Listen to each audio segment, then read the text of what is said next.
दोस्तों, आप देख रहे हैं देहाती खबर न्यूज और आप लोगों का एक बार फिर से देहाती खबर न्यूज चैनल पर स्वागत है। कल सुबह में गाना आ रहा है, आप लोग तैयार रहिएगा।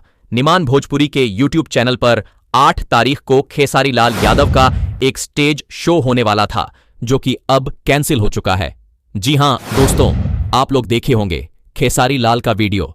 देवरिया में कल का स्टेज शो था, लेकिन यह कैंसिल हो चुका है। ये ऑफिशियल मैं कंफर्म कर चुका हूं खेसारी लाल यादव के मैनेजर से, और उन्होंने बताया कि कल वाला शो कैंसिल हो चुका है।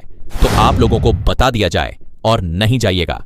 आप लोग जो लोग अगर उस स्टेज शो में शामिल होना चाहते थे, उनके लिए बुरी खबर है, खेसारी लाल वहां पर नहीं आ रहे हैं। बस अभी के लिए इस वीडियो में इतना ही। आप इस वीडियो को लाइक करिएगा, शेयर करिएगा।